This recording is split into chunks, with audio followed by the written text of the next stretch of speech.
Do you ever wonder what really happens out there on the highways after midnight, when no one's watching but the trees and the roadkill? Tonight, we're diving into 9 of the most disturbing true trucker horror stories, the kind that make even seasoned drivers pull over and leave the engine running. These aren't urban legends. These are the stories truckers only whisper about over cold coffee at 3 a.m.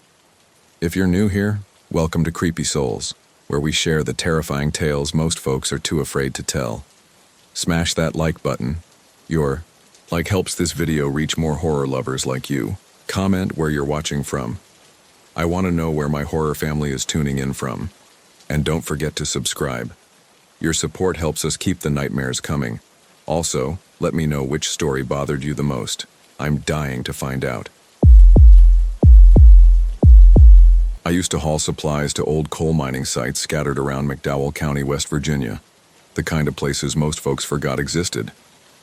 I drove an old Peterbilt for a local contractor, mostly back roads and night runs since the daytime. Crews were stretched thin, nothing fancy, bolts, diesel drums, cement sacks, safety gear, just the stuff that kept those remote drop stations ticking. One of those runs took me way the hell out near the Tug Fork River, up a winding mess of gravel switchbacks and hollowed-out ridge lines. Coal Drop 17. A tiny, weather-beaten loading site that hadn't seen daylight in 30 years. The only reason it was even active was because of some restoration grant the state had pumped into old mining infrastructure. That meant lonely night deliveries for me. 2 hours from the yard, one way with no cell signal after I passed War WV. I'd been there a few times before. The site sat in a wide gravel lot surrounded by woods so thick they felt alive. One flickering pole light on a rusted-out tower. A green shipping container converted into an office. No fences, no gate.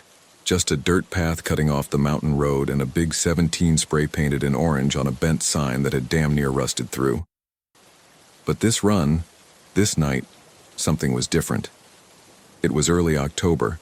Leaves were turning and the chill was just setting in hard enough to make your joints ache.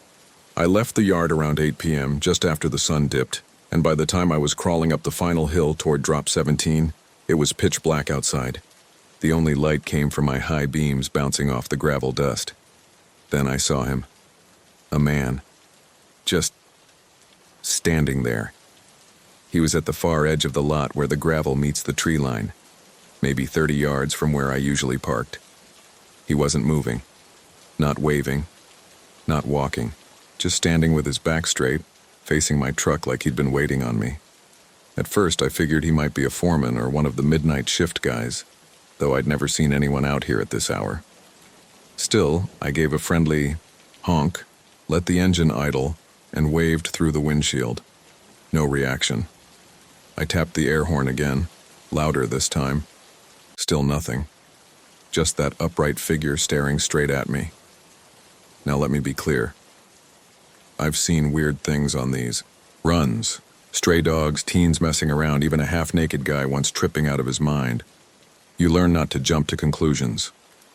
So I got out, left the truck running, and started walking toward him, calling out, "Hey, you all right out here?" No answer. I got maybe 10 feet closer before something hit me, not physically, but in my gut. You know when the air changes, before a bad storm? That static pressure that makes your skin itch and your thoughts get all fuzzy? That's what it felt like. The man was still there, still perfectly still. I stopped. He was dressed in dark clothes, maybe coveralls or a long coat. Hard to tell in the dim light. But what stuck with me, what still makes my stomach flip even now, was that I couldn't see his face. Not just in shadow. It was like the light from my truck refused to touch him. His features weren't blurred or hidden. They were just gone. I backed up slowly, climbed back into the truck, locked the door, called dispatch. Now here's where it got real strange. The dispatcher was a young guy named Carter. Nice kid, kind of green but sharp.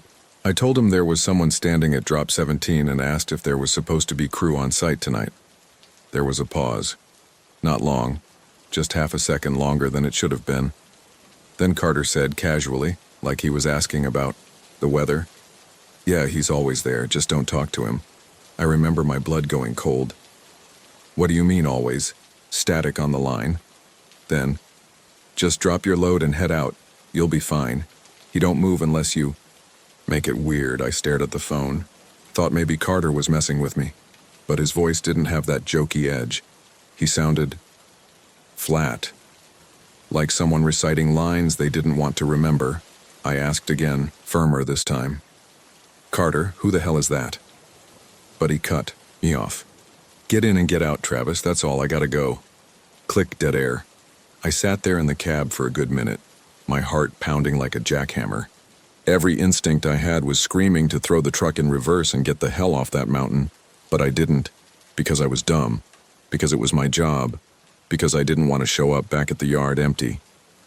Pick one, I threw the truck into gear and pulled forward real slow, eyes locked on that figure the whole time. He didn't move, not an inch. I parked, got out, made the drop. It took 15 minutes to unload the pallets, and I swear on my life, every second of it I felt like I was being watched. Not just from the tree line, from the air, the shadows, even inside my own skull. Like something ancient and buried deep was sizing me up. When I slammed the trailer shut, I looked up. The man was gone. Gone. I didn't hear footsteps. No rustle of leaves, nothing. He was just not there anymore. I got back in the truck so fast I damn near left my crowbar behind. Peeled out of that lot and didn't stop until I hit Route 52 and saw my signal bars come back. When I got back to the yard, Carter wasn't there. No one knew what I was talking about when I brought it up the next day. My manager told me Drop 17 hadn't been used in weeks. Said the last job there was 2 Fridays ago and nobody had been scheduled since. No deliveries, no pickups. I told him I'd just made a run there. I even showed him the delivery log. He looked at it, real slow, then said, "That's strange. This manifest was marked as canceled last week." I checked my phone, no messages, no calls. The job was still on my app like it had been confirmed. But the strangest part? I tried calling Carter that afternoon, just to follow up. His number was disconnected. I asked around. Nobody at dispatch knew a Carter, not on payroll, not in rotation. They acted like I was making the whole thing up. Later that night, I checked the dash cam footage from my run. Everything was there.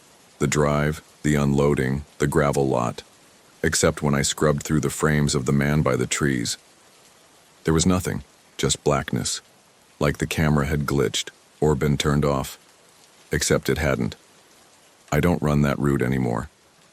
I requested a shift change 2 weeks later and got assigned to eastbound interstates. Cleaner runs, rest stops, lighted roads. But sometimes when I'm alone on a delivery and the fog starts rolling over the hills, I swear I still feel it. That presence. That pressure in the air, like something's just outside the edge of the light. Waiting. I thought I left it behind. That place, that night, that presence. But I was wrong. 3 months later, right after New Year's, I was running a night shift. Through Beckley when I got pulled into an emergency fill-in. One of our newer drivers had wrecked his trailer on a snow-slick curve near Panther State Forest, and they needed someone to cover his last drop. Against my better judgment, I agreed. The manifest didn't say where it was going, just listed a coal depot off Craven Ridge. Didn't click until I was halfway up the hollow. Drop 17, same gravel lot, same busted metal sign, same crooked light pole still barely holding on. I slammed the brakes hard enough to rattle my teeth. My fingers hovered over the gear shifter, debating whether to reverse right then and there. But then the radio crackled. It was that same voice. "Carter, 10-7, Travis, you're back early." I froze. That radio hadn't chirped in weeks. I hadn't even been on this frequency. I grabbed the mic. "Who the hell is this?" Crackling silence. Then that low, flat voice again. "Don't talk to him." My scalp went ice cold. "Carter, what is this? Are you messing with me?" Static. Then he said something I'll never forget. "He remembers you." I floored it. Didn't care about the drop. Didn't care if they fired me. I got the hell out of there and didn't slow down until I hit paved road. I didn't even Go back to the yard that night. Just parked behind a gas station near Logan and slept in the cab with a crowbar clutched in my lap. When I finally called the company the next morning, my manager sounded confused, told me they never reassigned me that night. There was no emergency route, no canceled job. The last run to Drop 17 was still logged from 3 months ago, the one I'd supposedly never made. I quit 2 weeks later. Got a job hauling warehouse freight out of Charleston instead. All city routes, bright lights, always near people. But something followed me. Little things at first. Truck radio flickering to static even with full signal. Waking up with my cab door wide open when I know I locked it. Seeing dark silhouettes in my side mirrors gone the second I turned to look. Then I started dreaming about the man. Always standing the same way, rigid, facing me, unmoving. In one dream, I walked right up to him, close enough to touch. He didn't speak, didn't blink, but when I looked at his face and it was mine, blank, hollowed out, like something had scraped the identity off it and left a shell behind. I started sleeping in motels, couldn't bear the cab anymore. I even went to a pastor once, told him I'd seen something unholy on the mountain. He didn't laugh. He didn't ask questions, just handed me a vial of oil and said, "Don't call it by name, that gives it a place."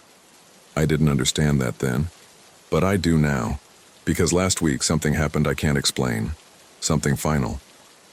I was parked overnight at a truck stop in Kentucky. I always picked spots near the diner lights, but that night the lot was packed. I had to take a back corner near the edge of the woods. Around 2 a.m., I woke up to a low knocking on the sleeper window. I didn't move. I just listened. 3 slow knocks, pause, then 3 again. I didn't look. I didn't breathe. I just reached down and grabbed the crowbar and then, I swear to you, I heard my own voice, from just outside the glass, whispering, "Let me in." I couldn't take it anymore. I turned the key and peeled out, smashing the trailer against a parked Volvo on my way out. Didn't stop, didn't report it. I just drove until the sun came up. When I checked the window the next morning, there was no damage, no prints. But the inside of the glass had fog, like someone had been breathing, right next to it. I don't know what that thing is. A ghost? A spirit? Something older? All I know is this. It doesn't want to hurt you. Not at first. It just wants you to see it. And once you do, it doesn't forget. I moved. Got rid of the truck. Changed my number. Took a desk job at a hardware supplier in Wheeling. But some nights I still feel it. That tight pressure in my lungs like I'm being watched. And when the fog rolls in thick across the hills, I don't look out the window. I keep the curtains closed, the door locked, and the lights off, because I think, deep down, he's still standing there, waiting at the edge of the gravel lot. And if I look too long, or remember too clearly, he'll find me again. I've been an over-the-road trucker for almost 14 years, and I've seen my fair share of weird. Shadowy hitchhikers, phantom lights in the sky over Kansas, even a 2-lane road in Missouri that seems to loop back on itself no matter which way you go. Most of it, I chalked up to sleep deprivation, bad weather, or just plain bad luck. But what happened to me last November, off Route 219 in Western Virginia, I still can't explain it, and I've stopped trying. It was the Wednesday before Thanksgiving, you know, when every road in the country feels like it's either packed or forgotten. I'd been hauling a partial load of electronics from Louisville to Norfolk, trying to beat the holiday traffic before things got stupid. My dispatcher rerouted me through a string of back roads and state highways, trying to shave off an hour of I-64 congestion.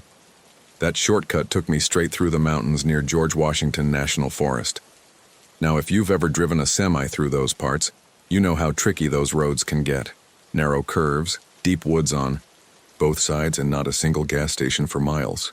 It was around 10:30 p.m., cold as hell, and a fog had started to roll in so thick it looked like I was plowing through milk. I was listening to a podcast to stay awake, but the cab felt unnaturally quiet, like the sound insulation was working, over time if that makes sense. And then the dashboard lit up. First it was the ABS light, then the engine warning, then the battery indicator started blinking red like a damn heart monitor. Before I could curse it out, the power steering cut. My rig started to shudder like something was pulling it backward. I killed the radio and coasted to the shoulder, or what I hoped was the shoulder. Couldn't see more than 10 feet in front of me with the fog that thick. When I finally stopped, the engine died completely. Nothing on the dash. No hazard lights. No cabin power. Just me, a dead truck, and a suffocating silence. I sat there, for a minute, trying not to panic. My CB was shot. No cell signal, and no other vehicles in sight. Just the humming of something, low, almost electrical. At first I thought it was coming from the truck. Maybe a battery relay still ticking? But when I opened the door, I realized the sound was coming from somewhere outside. A low, steady buzz, like an old transformer box humming on a cold night. It was coming from the trees off to the right, maybe 20 yards into the woods. I could barely make it out through the fog, but something was glowing faintly. Pale green light, steady, not flickering like a fire.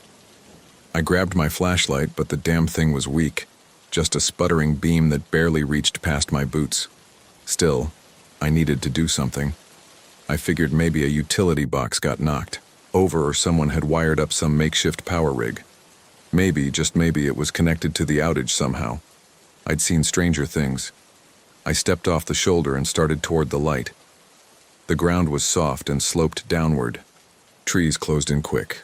Wet leaves clung to my boots, and I remember the air smelled metallic, like hot copper or ozone after a lightning strike. The buzzing grew louder, and after a few steps, I found the source. An old metal breaker box mounted on a crooked wooden post, half rotted at the base. It was covered in moss like it had been out there for decades, but the breakers were on. The box was open, humming like it was live. No markings, no numbers, no company logo.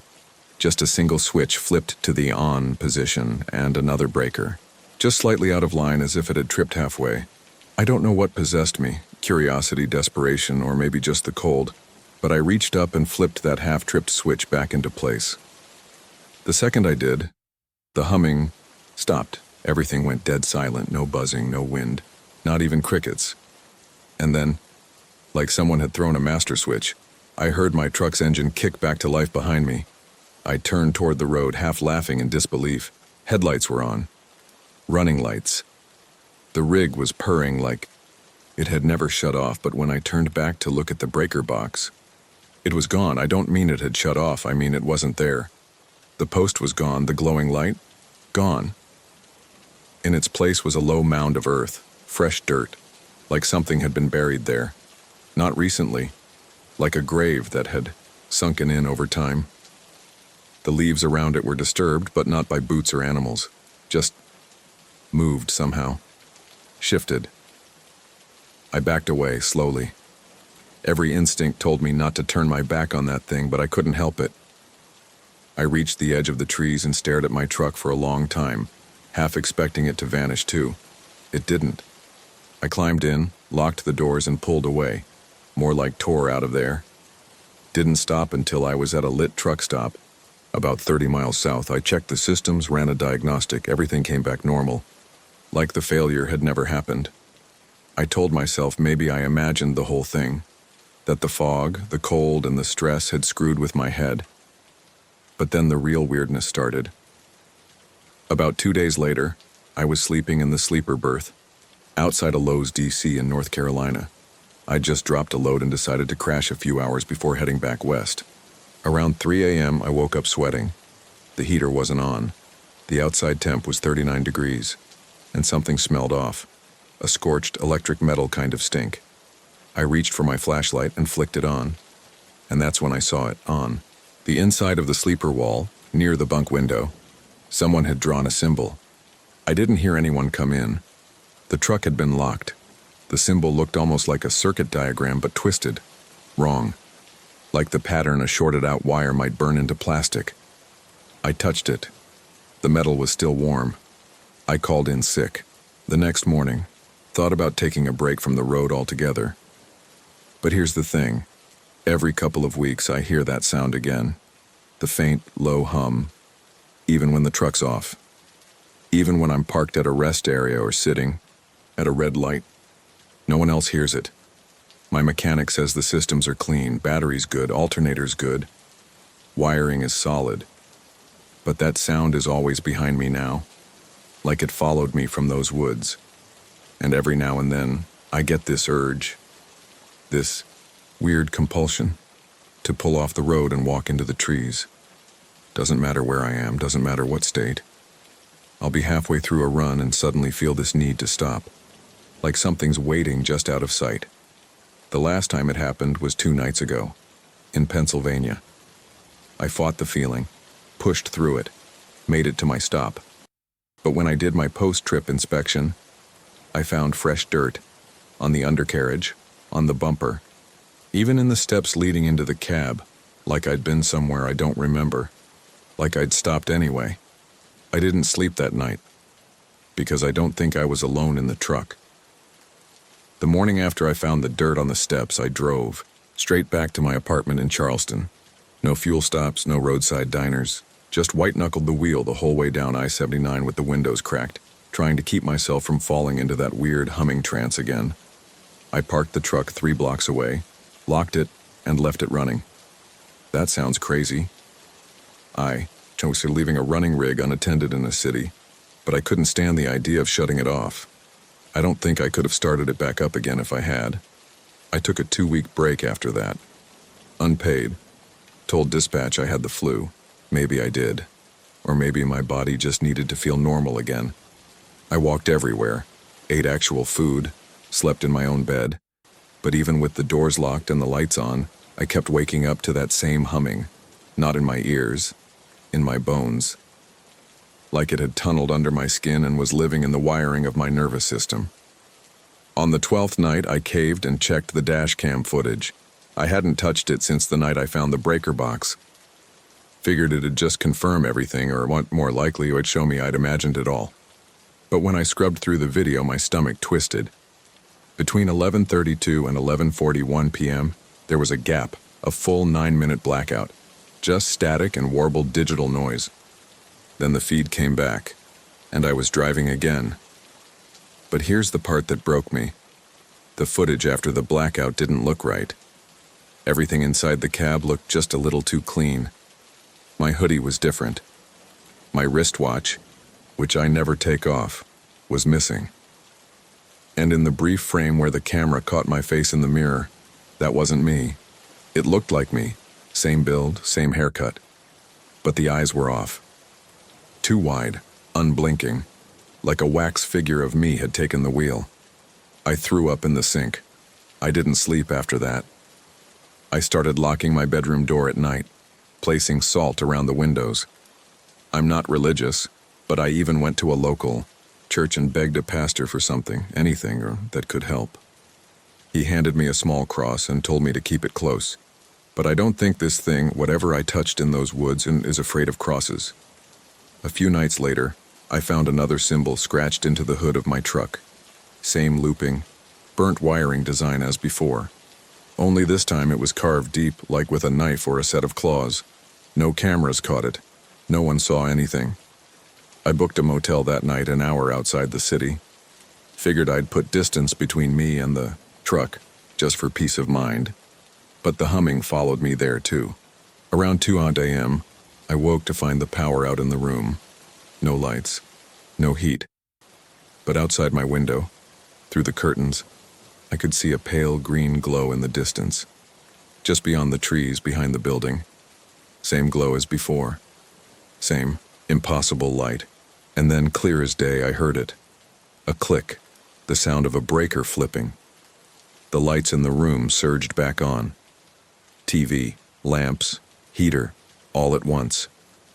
But now, on the mirror, written in the condensation from my breath, were 5 words. You. Left at Turndoney. Left the motel before the sun came up. Didn't even pack my bag. Just grabbed my keys and drove west until my hand stopped shaking. That was 6 days ago. I've been holed up in a friend's RV outside Logan since then. No electronics, no power. I've been lighting candles at night and sleeping with the breaker, switch from the RV removed and in my pocket. I don't even know if it makes a difference, but it helps me pretend I still have control. But here's the thing. I haven't told anyone, not even my friend. The dreams started again. Except now, they feel like memories. In them, I'm walking through the woods, not the night I found the breaker. A different time, a different place. The trees are taller, thinner. The sky isn't dark. It's red, like there's a fire behind the clouds. I always end up in front of a mound of dirt. Fresh. Still, steaming. I bend down and brush it aside, and underneath it is another box. Always the same design, always humming. But each time I reach for the switch, I wake up, sweating, shaking, and sometimes with mud on my hands. Real mud. Under my nails, in the folds of my palms, and last night, there were footprints outside the RV single file, barefoot, human-shaped, starting at the tree line and ending right beneath my window. I didn't open the door until morning, and when I did, I found a breaker switch on the steps. Old, rusted, covered in moss, exactly like the one I flipped that night, but the RV still has its breaker intact. So, where did this one come from? I don't think I flipped a utility breaker that night in the woods. I think I turned something on, something that had been waiting, powered down for years, maybe longer. Something not made by people, but disguised well enough that someone like me, tired, frustrated, desperate, would mistake it for normal. Something built to look like part of the world, and now that it's back on, it's looking for more power. So if you're driving late at night and your dash lights flicker, and you hear that soft humming coming from the trees, whatever you do, don't flip the switch. This happened in the fall of 2022, right outside of Grundy, Virginia, deep coal country, where the mountains breathe fog and the hollers have names locals don't even say out loud anymore. I was hauling pipe fittings out of Knoxville and trying to cut across toward Beckley, West Virginia. Normally, I'd take US Route 19, but there was a multi-car wreck near Bluefield that had traffic backed up for hours. I was already behind schedule, running low on patience and even lower on caffeine. Dispatch pinged me with an alternate route, a shortcut supposedly, that cut through a string of rural backroads outside Buchanan County. I should have known better. Anytime your GPS zooms out and the road thins to a single gray line with no name, you're asking for trouble. But I took it. The road twisted down into a hollow between two ridgelines, so tight my mirrors were scraping brush. It wasn't paved, just patched blacktop barely wider than my front axle. Trees arched overhead like a tunnel, and the further I went, the less light I saw.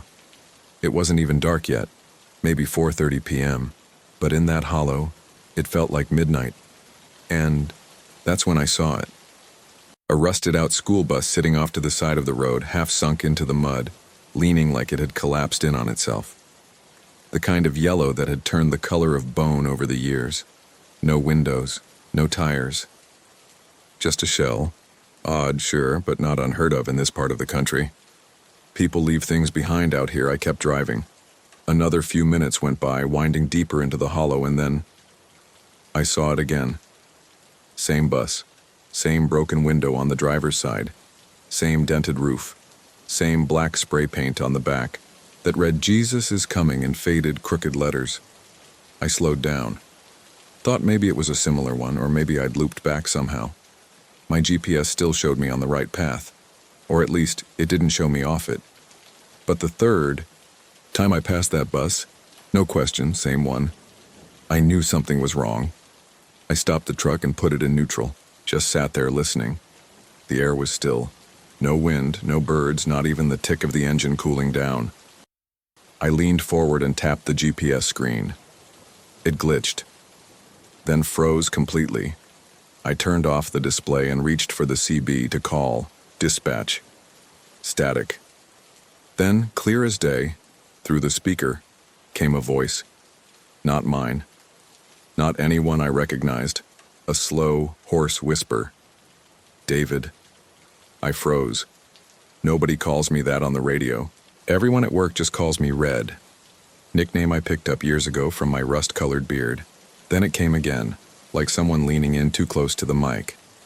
David, turn around.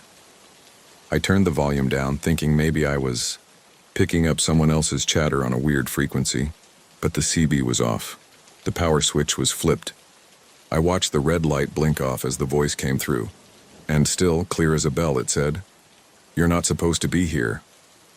I ripped the mic from its holster and yanked the power cable out of the radio entirely. The silence that followed was so sudden it made my ears ring. I don't scare easy. I've driven through tornado warnings in Kansas and ice storms in Vermont. I've seen things on the road that make your skin crawl. But something about that that voice as it cut straight through me. I threw the truck in reverse and tried to backtrack. But that's the thing. The road behind me didn't look the same anymore. The slope felt different. The angle of the trees had changed. And worst of all, the sun had completely vanished. Like someone had shut off the sky. And then, up ahead, through the trees, I saw headlights.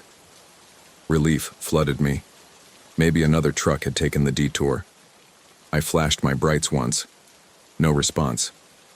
The lights stayed still. Low. Not LED. More like old halogen beams, the kind used in vehicles from decades ago. Then I saw the outline. It wasn't a truck. It was another bus. Same shape, same dented roof. Only this one had its engine idling and something was moving inside it. Figures. Slouched. Pressed to the windows. Not children. Not people exactly. Just shapes.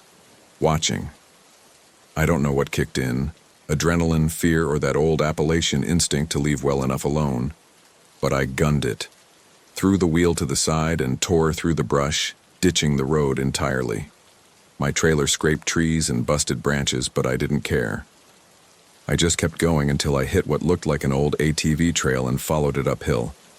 I drove blind for 15 minutes, branches smashing the windshield, mud slapping the undercarriage, until I hit gravel again. Real gravel. Wide enough for the truck to breathe, and just like that, I was back on a county-maintained road. No sign of the hollow. No sign of the school bus. No whisper on the radio. I kept driving until I hit the nearest gas station. The guy behind the counter looked up as I walked in, probably pale as a ghost, sweat soaking through my shirt. "Where'd you come from?" he asked, clearly surprised. Hollow Road. Was trying to bypass 19. His face went flat. Serious. "You didn't go down Porter's Cut, did you?" I blinked. I don't know. Maybe. He didn't say anything at first, just reached under the counter and set down a plastic bottle of spring water. "Take it," he said. "Don't pay, just take it and leave quick." I asked why. He looked me dead in the eye and said, "'Cause if you heard anything speak your real name in there, you ain't got much time left." The man at the gas station wouldn't say anything else, just turned and walked into the back like he wanted no part of what came next. I stood there for a minute, gripping that bottle of water like it was a lifeline, then left. My truck was still running outside, engine ticking from the stress of the escape. I climbed back in and started heading north, eyes glued to the mirrors, watching for anything that didn't belong. You ever get the feeling something's riding with you? Not in the cab, but around the truck, like the shadows behind. The wheel wells are moving wrong. That's how it felt the entire way back to Beckley. Every time I blinked, I expected to open my eyes and see that rusted bus parked behind me. When I finally hit the hotel near the depot, I parked under the brightest floodlight I could find and left the CB unplugged. Didn't sleep, just sat in, the armchair with the bathroom light on, door cracked open. At 2:17 a.m., my personal phone rang. No caller ID, I let it ring. Then voicemail. I listened. There was static for 3 seconds. Then a whisper. "David, you brought it out." The next morning, I went back to that gas station. The man behind the counter was different. Younger guy, maybe late 20s. I asked him about the old-timer who gave me the water the night before. He just looked at me and said, "You mean Wayne? He died in 2019. I asked if they had another employee who looked like him. Salt and pepper beard? U.S. Navy hat, worn denim shirt. He shook his head. You sure you were in this store? I was. I recognized the soda fridge, the same cracked tile near the bathroom hallway, even the same cheap-ass candy display that tipped over if you breathed on it wrong. I left in a fog. Back in the truck, I opened the bottle of spring water Wayne, or whatever he was, had given me. It was sealed. Clean. Normal label. But when I turned it upside down, written on the bottom in black marker were 4 words. Don't follow the loops. I did. Research. That night. Parked at a Love's with halfway decent Wi-Fi, searched every combination I could think of. Porter's Cut, Virginia, Appalachian Hollow Bus Loop, CB radio whispers. Most of it came back as folklore. Fringe Reddit threads, deep web forums, half-written blog posts that hadn't been updated since 2014. But the deeper I dug, the more consistent the stories became.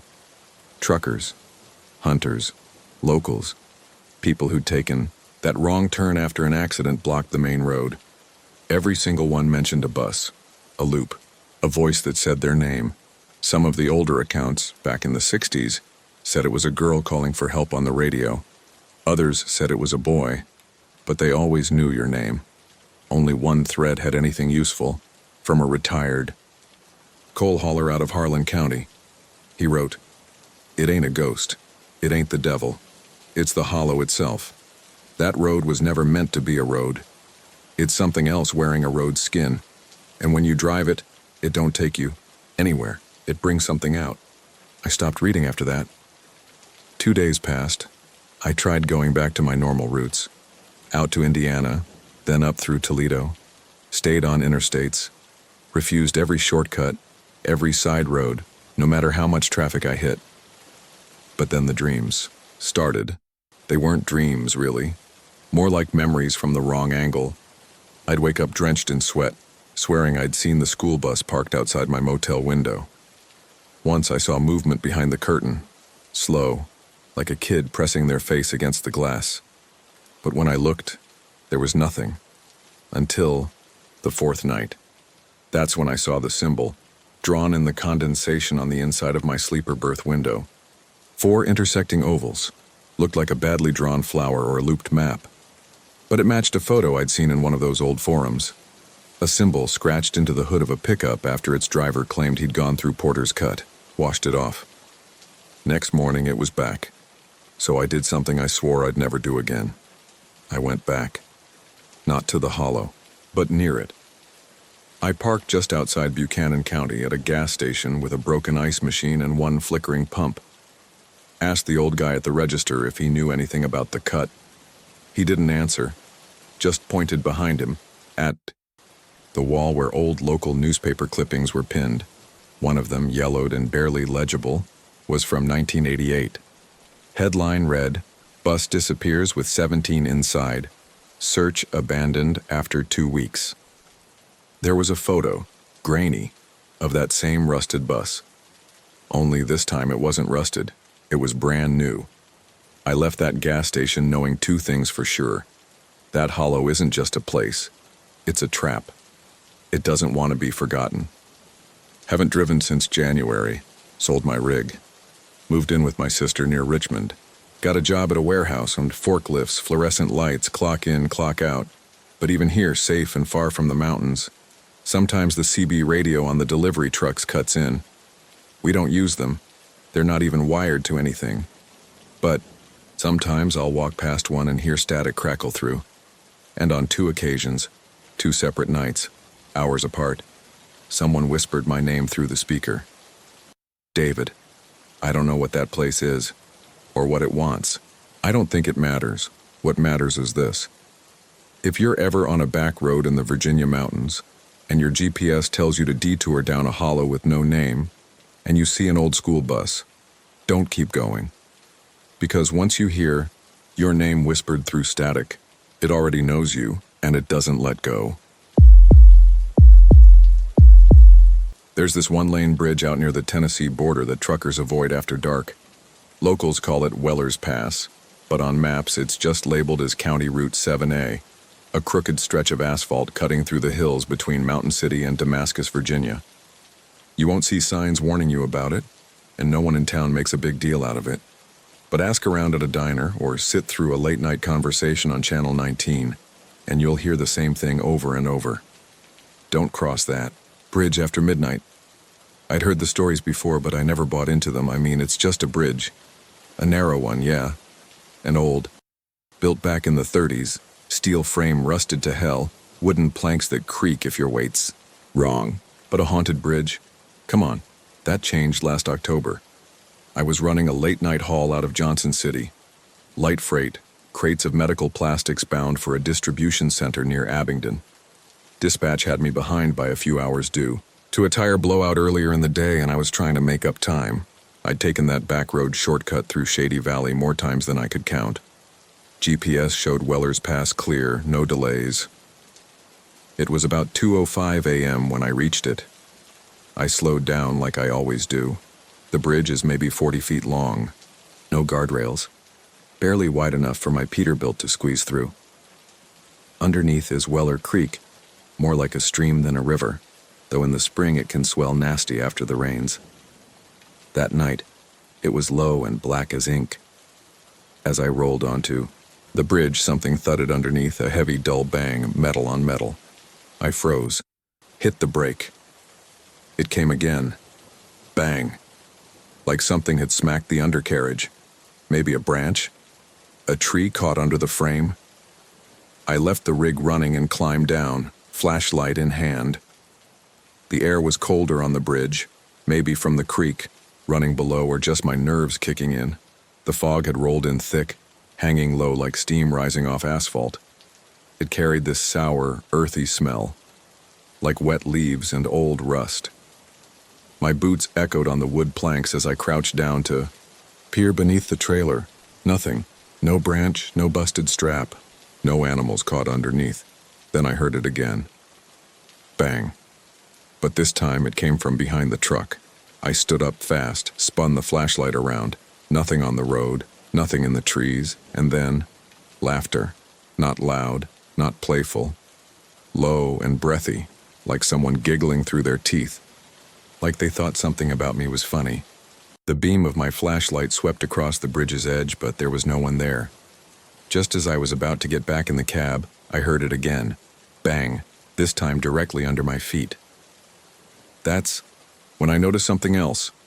The planks beneath me were vibrating, not from the truck, not from my steps, from underneath. I backed up, one foot behind the other, until I reached the driver's side door. Slammed it shut behind me, locked it, threw it into gear and gunned it off the bridge. The second my back wheels cleared the far edge and the banging stopped. Dead silent. No wind. No frogs, no creek, just the faint tick of the engine and the buzz of my own heart in my ears. I looked in the mirror, and that's when I saw it, a figure, standing dead center on the bridge, not walking, not moving, just standing. It was tall, maybe 6'4", rail thin, wearing a dark coat or cloak, I couldn't tell. And even though the fog was thick and the taillights only gave me so much, I swear, it didn't have a face. Just pale, flat skin where a face should have been. Like a blank canvas. I didn't wait around. Hammered the accelerator and took off, toward Route 91, but about 10 seconds later I heard it again. Bang, bang, bang. It was faint now, distant, but it didn't stop. Bang, bang, like footsteps, matching the speed of the truck. I turned off the radio, rolled up the windows, and that's when the CB clicked on by itself. No one touched it. It had been off since the day before, and through the speaker came a voice that did not sound human. A whisper, wet and rasping. You should have stopped. I nearly drove off the damn road, reached up and yanked the power cord out of the unit, tossed the mic across the cab. The rest of the drive was a blur. Winding roads, dark fields, not another soul out that late. When I pulled into the receiving dock in Abingdon just after 3:30, I damn near jumped out before I'd even parked. Threw open the trailer, checked every square inch. Nothing. No one. But under the lip of the trailer bumper, scratched into the rusted metal, was one word. Stop. I left the lot shaking, didn't even wait for paperwork. Over the next week, things got weirder. Twice I woke up in my sleeper berth to that same banging sound. Both times, there was no one outside. No overpasses, no low trees. Just that rhythmic, deliberate thudding like someone wanted me to know they were still there. The worst was the night I parked at a rest stop off I-26. Quiet place, just outside Irwin. I was 2 hours early to my drop, so I figured I'd get a little shut-eye. Around 1:45 a.m., I heard it. This time, it wasn't just under the truck. It was on the door. 3 slow bangs, fist-sized, deliberate. I held my breath and stared at the curtain. Another bang, then the CB, dead and unplugged, crackled on again, and through the static, "You should have stopped." The next morning, I called an old buddy of mine, Hank, who used to drive routes through that area back in the late 90s. Retired now, lives out in Crossville. I told him what I saw. There was a long pause. Then he said, "They call it the Bridge Watcher. No one knows who he was. Some say he jumped off that bridge back in the 60s. Others say he was never a person at all. Just something that lives in the steel and wood. But if you hear him banging, you're supposed to stop. Not to help, to listen. If you drive off before he's done, he follows you." I asked him how to stop it. He didn't answer for a while. Then, you don't. Not unless he lets you. That was 2 months ago. And last night, I heard the banging again. This time it wasn't under the truck. It was beneath my bedroom floor. That banging, underneath my bedroom floor. It wasn't just a thud or creak from the old hardwood settling. It was rhythmic, measured, like a heavy fist hitting support beams in a slow, steady count. Bang, bang, bang. I sat straight up in bed, heart pounding, drenched in sweat, even though the night air coming through the cracked window was near freezing. I live alone in a small rental about 10 minutes outside Bristol. 1-story, raised foundation, crawl space underneath. No basement, no pipes in that part of the floor. It was 2:14 a.m. I grabbed the flashlight and my pistol, threw on jeans and boots, and stepped outside through the back porch. The fog had rolled in again, thick and low, blanketing the grass like smoke. My breath came out in clouds. The air smelled just like it did the night I crossed that bridge, wet iron and moldy creek rock. I crouched down and pointed the flashlight toward the crawl space door.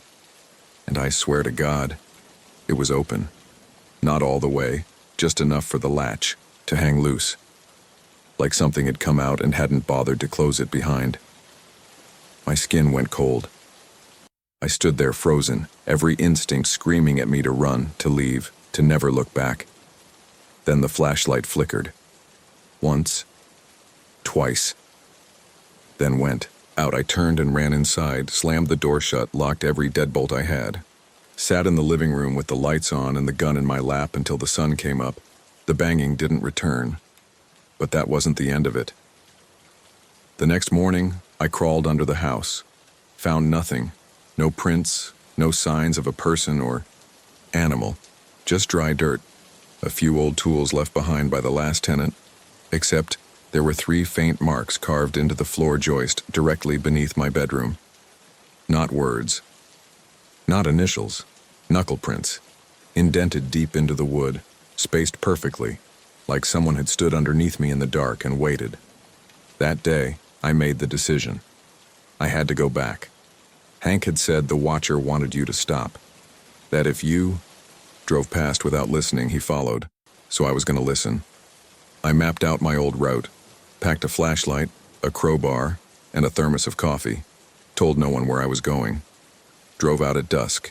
Hit the back roads just like before. Same truck. Same narrow lanes. Same creeping unease as the road got tighter and the trees closed in. I reached Weller's Pass around 1:58 a.m., parked the rig 30 feet out, and walked to the edge of the bridge on foot. Full moon above. No wind. The planks groaned under my boots as I stepped into the center. Then I stood still, and I waited. Nothing happened for maybe 5 minutes. No sound, no movement. Then, just as I was starting to think I was a fool chasing shadows, I heard it.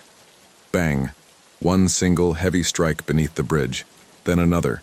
Bang. And then came the voice. You finally stopped. It wasn't it wasn't even out loud. It was inside my head. I wanted to run. Every muscle in my legs tensed to bolt. But something rooted me there. A heaviness in the air. Like the fog had weight. Then I saw something shift beneath the slats. A shadow. Slithering and tall.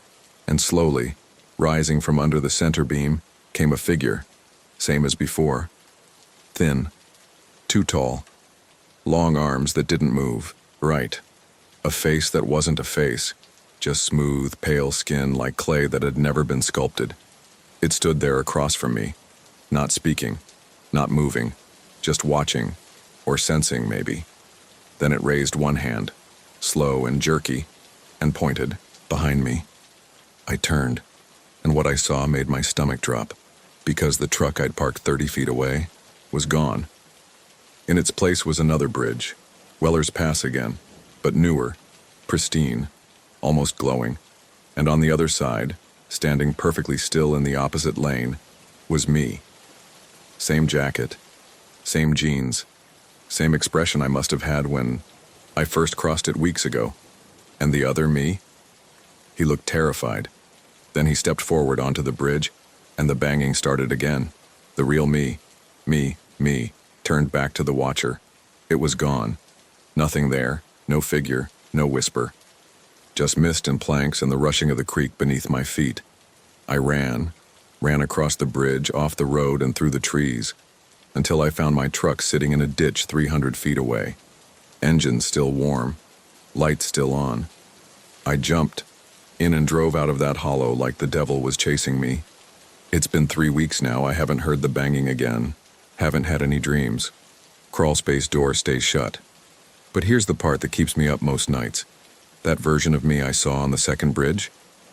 I don't know if it was a memory, a vision, or a replacement. And ever since that night, I can't look at mirrors for too long. Because sometimes when I do, the man staring back blinks out of sync. I don't take shortcuts anymore. I stick to interstates. Lighted roads. I don't drive past midnight, and I never take any route that crosses Weller Creek. Some bridges get you where you're going. Others, they take something with you. And sometimes, they give something back. But it's not always you. I've been driving a rig since I was 23. And I've seen just about every weird thing you can see on America's highways. Naked guys dancing on overpasses in Portland. Tornadoes that cross 2-lane roads like ghosts.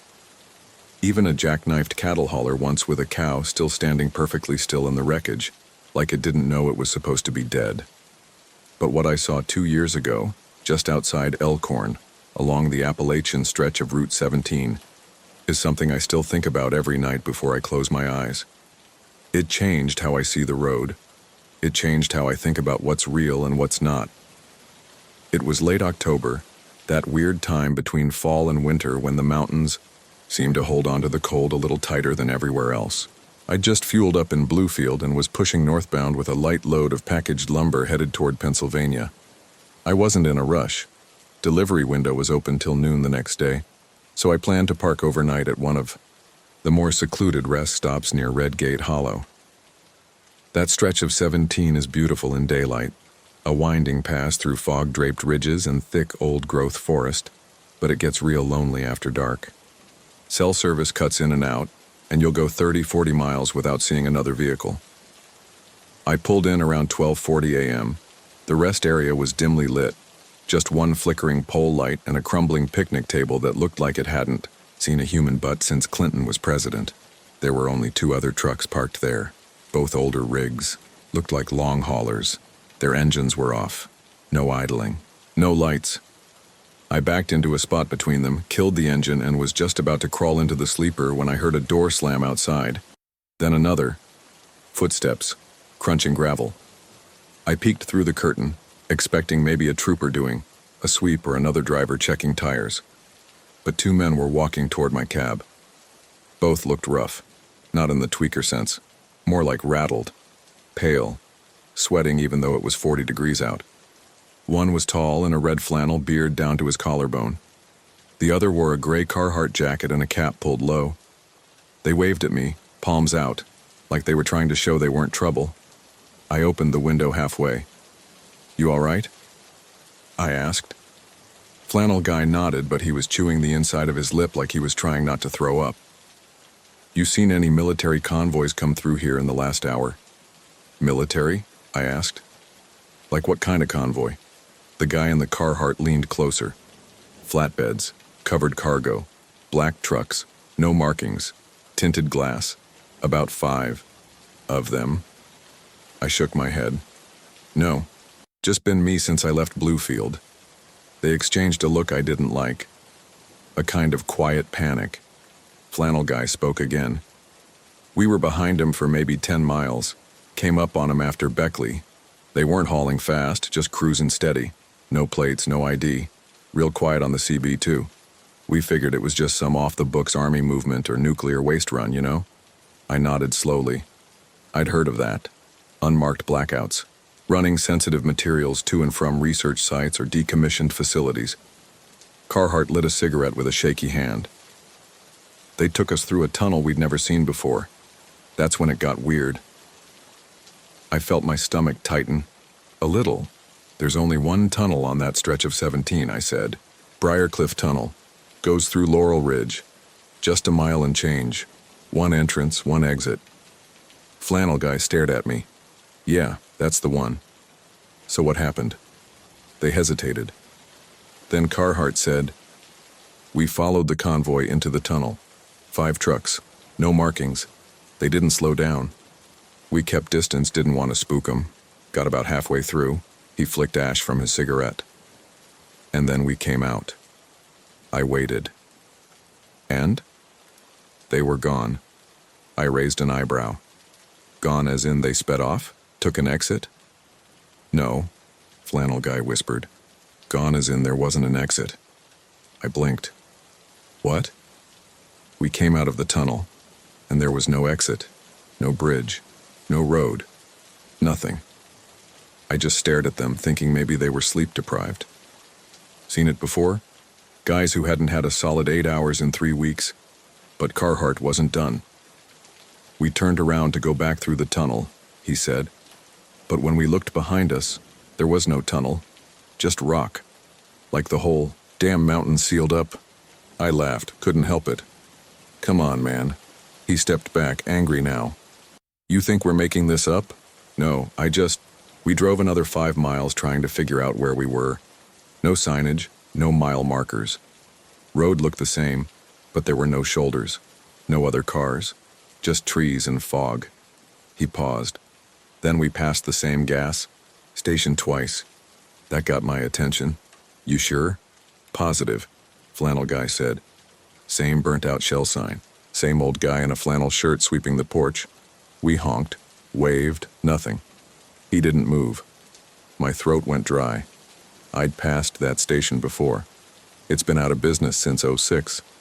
One of those spots locals say is bad land. They said it took them 30 minutes to finally find the same rest stop I was in. That they circled back to it like it was the only real thing on that stretch of highway. I offered them coffee. They declined.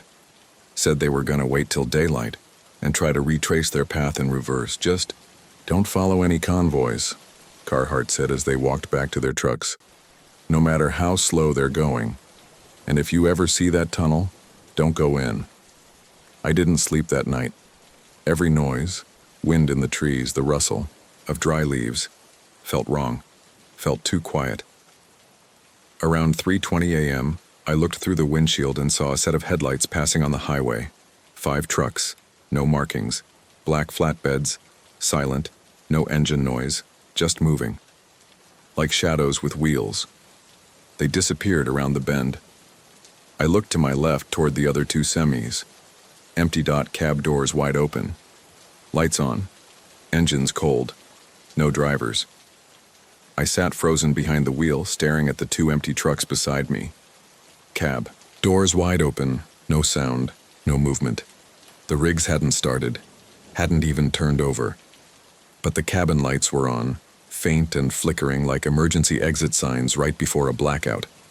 They were just sitting there, still, cold, like something had turned off their world and left mine running. I didn't want to move. Part of me thought if I just stayed put, didn't breathe, didn't blink, whatever took those guys would pass me by. But then the wind shifted, and I caught a smell that hadn't been there before. Ozone. Hot metal. A faint hint of something. Burnt, like scorched oil and wiring. It was coming from the direction of the highway, and before I could stop myself, I climbed out of the cab. I told myself I just wanted to look.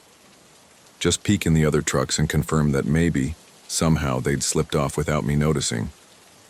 But when I checked the first cab, the older white Freightliner the bearded guy had been driving, his coffee cup was still sitting in the holder, steam still curling from the top, phone on the dash, CB still lit. No sign of a struggle, no keys missing, just gone. Same with the other rig, same half-smoked cigarette in the ashtray, same open logbook with a pen resting on the page. Both trucks looked like the drivers had stepped out to pee and never came back. I started to feel something I hadn't felt in a long time, the kind of fear that doesn't yell or shake, but settles into you, cold and low, like knowing someone's watching from the woods but never seeing them. Then the CB in the white truck crackled. I stepped back. It was off, switched clean to the left. I saw it, but still, it crackled. A long hiss of static, then a voice. Not a whisper this time.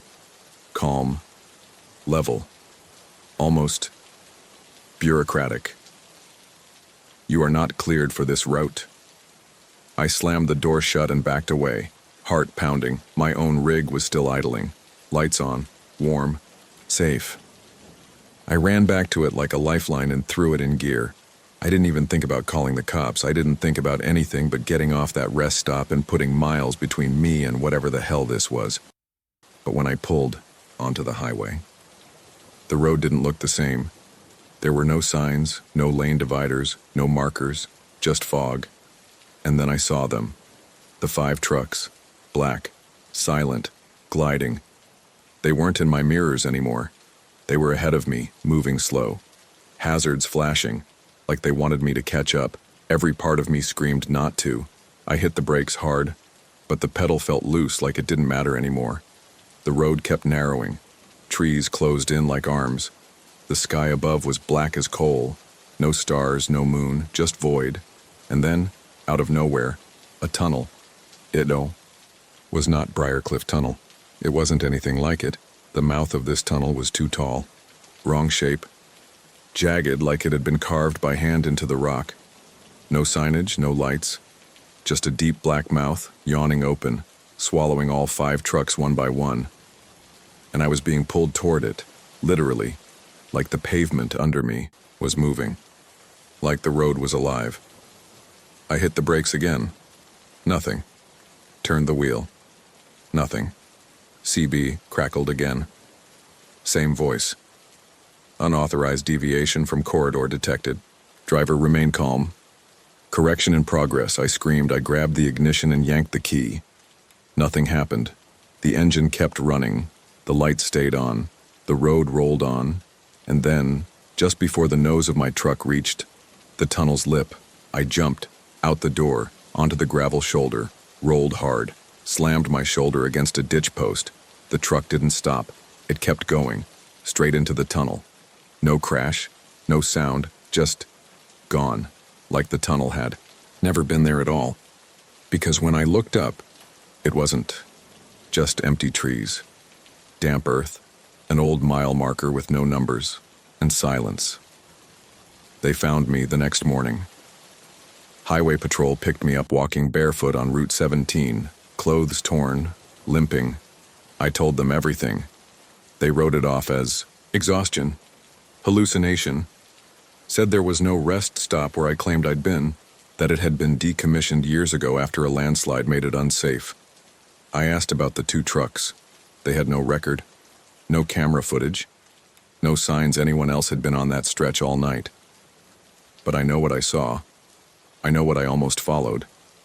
Don't drive anymore. Sold my rig. Live off a disability check and odd jobs now. Some nights I still hear the CB in my dreams, that same calm voice, looping over and over. Correction in progress. Correction in progress. I think the road isn't just asphalt and yellow paint. Not out there. Not in those hills.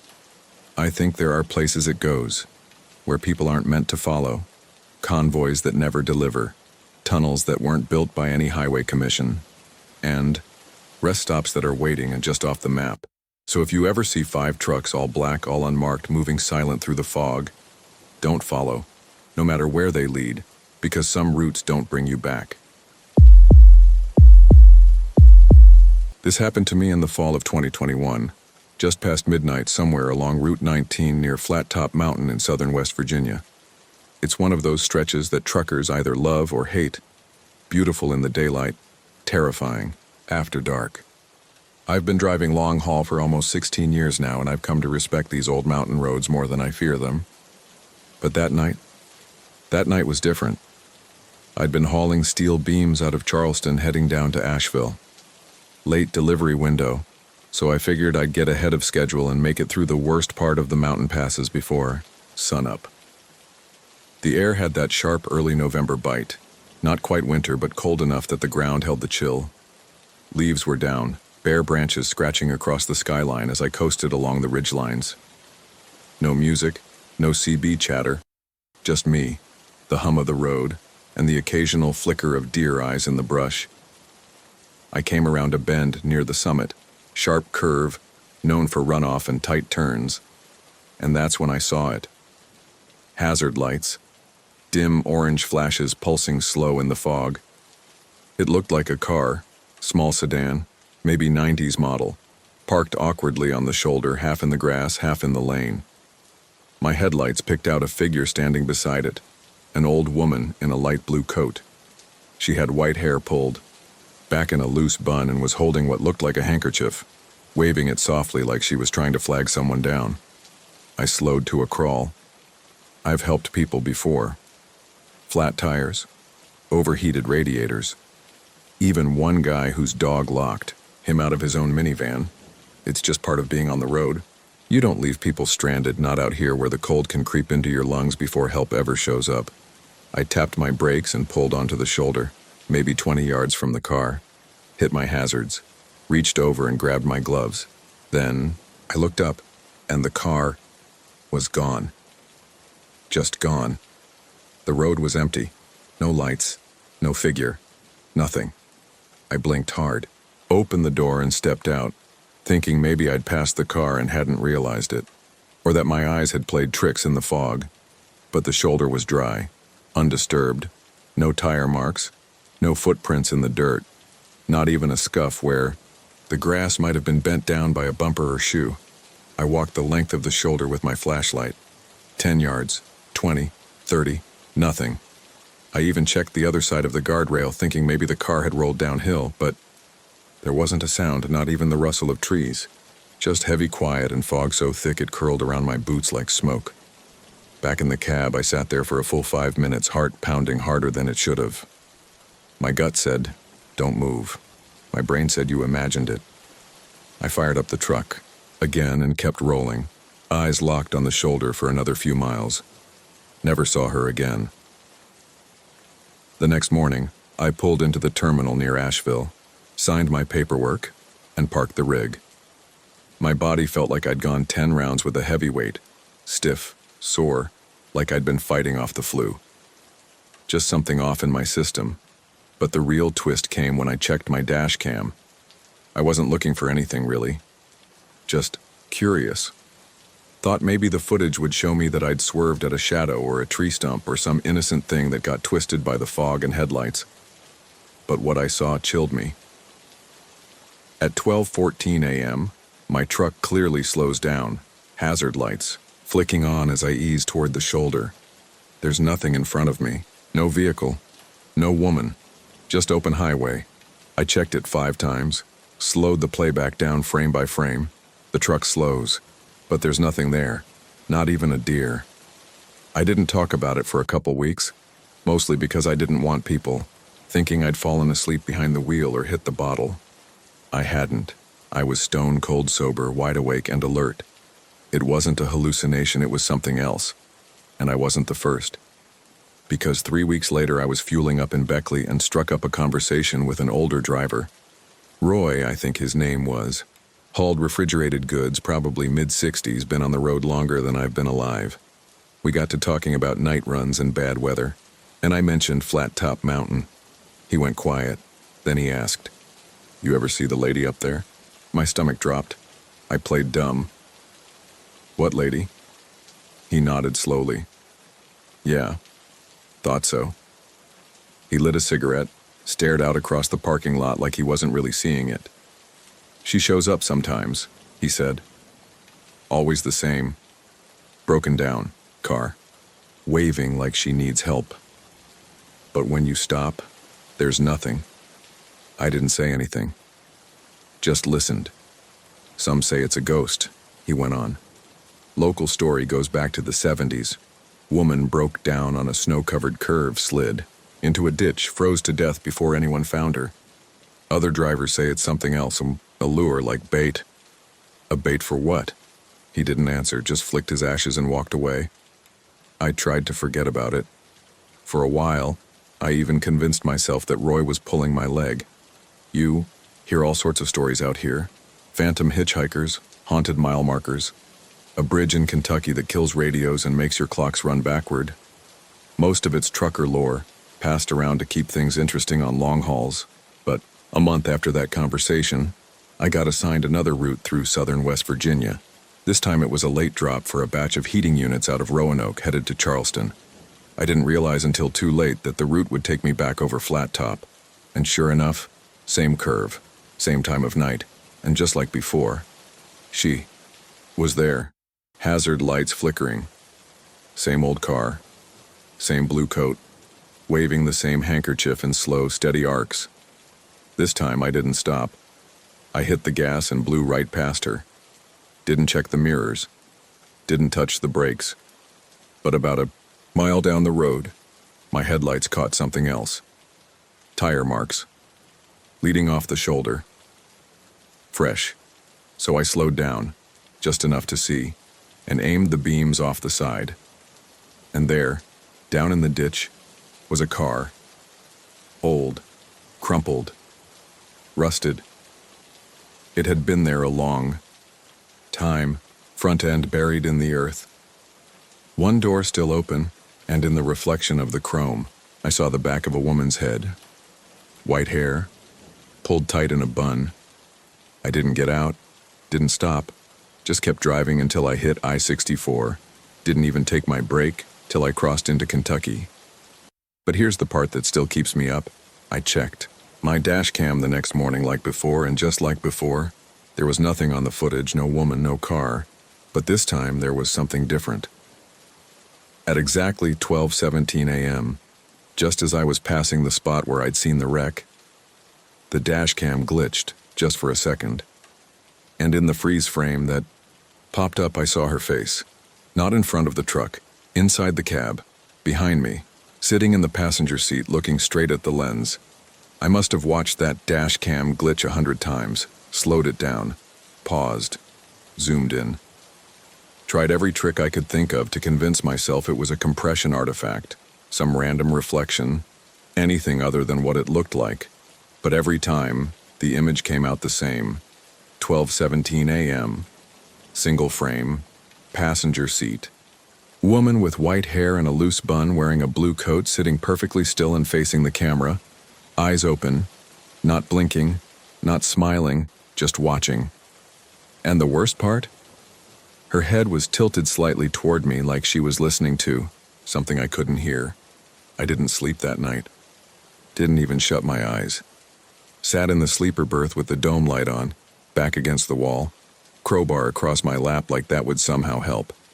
The next morning, I pulled into a mom-and-pop mechanic shop off Route 60, one of those little places where the owner still works the counter and knows every inch of a diesel engine by smell. I asked him to run a full electrical inspection, sensors, diagnostics, internal wiring, dash cam software. Told him I thought the camera had glitched bad. An hour later, he came back scratching his head, said the dash cam wasn't even recording.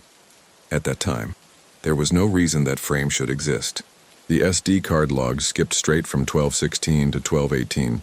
He couldn't explain it. I asked him to delete the file. He tried, said it wouldn't erase, said the image was locked, whatever that meant. He unplugged the unit, handed it to me, and said, politely, that I should maybe take it somewhere else. I drove the rest of the way back to Charleston in silence. No music, no CB, no calls. Every now and then, I glanced at the empty passenger seat, just to make sure, and every time it was empty. But it never felt empty. That's a weird thing to try and explain, but if you've ever been alone in a room and suddenly felt like someone walked in behind you, that shift in air pressure, that invisible presence, then you know what I mean. Only for me, it wasn't behind. It was beside. Like something was sharing the ride, quiet, still patient. 2 days later, I got a call from Roy, the old driver who'd first mentioned the lady on Flat Top. I hadn't given him my number. I never told him my name, but there he was, on my caller ID. "Don't hang up," he said the second I answered. "I'm listening," I said. He exhaled like he'd been holding his breath since the 80s. "She rode with you, didn't she?" My throat went dry. "I didn't stop," I said. "You slowed down," he replied. "That's all she needs." I didn't say anything. "You've got maybe a week," Roy continued. "Maybe less. If she's inside, it's already started." "What started?" He paused, then said something I'll never forget. "She's looking for a place to die that sticks this time." I asked him what the hell that meant. He told me the stories go back further than people think. Before the 70s wreck, before the legend got tied to the mountain. There have been reports from as far back as the 40s. Drivers seeing a woman on the road, slowing down, and then strange things happening. Brakes fail, passengers vanish, men drive into rivers or right off bridges with no explanation. But sometimes, Roy said, they live. Sometimes they see her just long enough to let her in. And then what? He got quiet, then whispered. Then she starts trying to finish what didn't take the first time. I didn't tell anyone else. Not my dispatcher, not my sister. Not even the guy at the truck wash who always asked how the road was treating me. I just started sleeping less, watching the mirrors more, checking the back seat of my pickup twice before driving. I even started using the passenger seat as storage. Threw my duffel bag up there. Trash. Old road maps. Whatever I could pile up to feel like no one else could sit there. But it didn't stop the dreams. They started 3 nights later. Always the same. I'm driving. The fog is thick. The mountain curves sharper than they should be. I see her in the distance, waving. But when I look down at the passenger seat, she's already inside, looking at me, smiling. 2 weeks after the dash cam glitch, I decided to get rid of the truck. Not just park it. Sell it. Put it up on a forum for haulers out of state. Didn't ask for much. Didn't even mention the dash cam. Some guy out of Louisville bought it sight unseen. Paid cash. Before he drove off, he smiled and asked, "She ride smooth?" I froze. "What?" "The rig," he said. "Ride smooth?" I nodded, slowly. "Yeah, smooth." He drove off, and for a few days I felt okay, like it had lifted, until last week, when I checked my mail and found a USB thumb drive in an unmarked envelope. No note, no sender, just the drive. I plugged it into my laptop and found a single video file. No title, just a timestamp. 12:17 a.m. I clicked play. The footage was from a dash cam, my old truck's dash cam. The view showed a 2-lane road, foggy winding, somewhere in rural Kentucky, and for the first 30 seconds, nothing, just highway. Then, from the passenger side, movement. A figure, sitting up slowly, turning her head, looking directly into the camera. Same woman, same white hair, same blue coat, same eyes. Then the feed cut out. I moved. I haven't driven since. Don't go near Flat Top, don't drive past midnight, don't slow down for anyone waving by the road. Especially not if they're holding a handkerchief. Especially not if they're wearing blue. Because she's not waiting for help. She's waiting for you. There's a stretch of highway down in the southern part of Pennsylvania called Route 219, near the West Virginia line. That whole area is nothing but forests, old coal towns, and back roads that look like they've been forgotten by God.